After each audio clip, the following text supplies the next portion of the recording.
নমস্কার বন্ধুরা, সোনামায়ের রান্নাঘরে আবার একটা নতুন রেসিপি নিয়ে চলে আসলাম। কুমড়োর ফুলের বড়া। দেখো কুমড়োর ফুলগুলো কত সুন্দর টাটকা।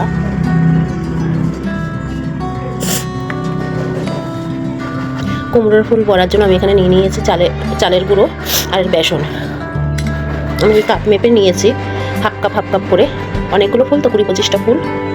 আর আমার লাগবে এখানে আমি নিয়ে নিয়েছি লবণ, হলুদ, একটু জিরের গুঁড়ো, লঙ্কার গুঁড়ো, এখানে আদা লঙ্কা বাটা, কালো জিরে, আর এখানে গোলমরিচ।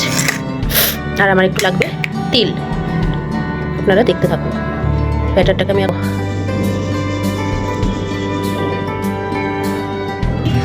এবার এইগুলো সব দিয়ে দেবো এই চালের গুঁড়োর বেসনের ভিতরে দিয়ে আমি জল দিয়ে গুলে নেব। ব্যাটারটাকে বানিয়ে নেব, এই হাতা দিয়ে গুলিয়ে নেব। দেখুন বন্ধুরা, আমার ব্যাটারটা এইভাবে গোলানো হয়ে গেছে। এবার আমি দিয়ে দেবো এর ভিতরে তিলটা দিয়ে নেড়ে চেড়ে নেব। দেখুন বন্ধুরা, আমার এইভাবে ব্যাটারটা পুরো গুলিয়ে নিয়েছি, তিলটা দিয়ে মিশিয়ে নিয়েছি।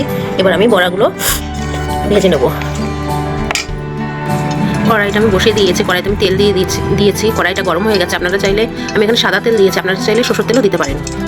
এবার আমি কুমড়োর ফুলগুলো এক এক করে দিয়ে দেবো ব্যাটারটার সাথে গুলিয়ে।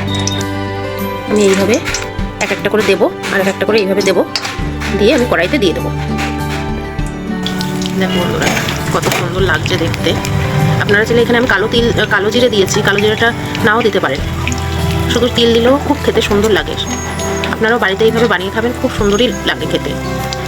আপনারাও বাড়িতে একটু ট্রাই করবেন, দেখবেন খুব ভালো লাগে খেতে। আর আমার যদি ভিডিওগুলো আপনাদের ভালো লাগে, আমার পাশে থাকবেন, লাইক সাবস্ক্রাইব করে দেবেন। দেখো বন্ধুরা, কত সুন্দর লাগছে দেখতে। এবার লাল লাল হয়ে গেছে, আমি নামিয়ে নেব। দেখো বন্ধুরা, কত দারুণ লাগছে দেখতে।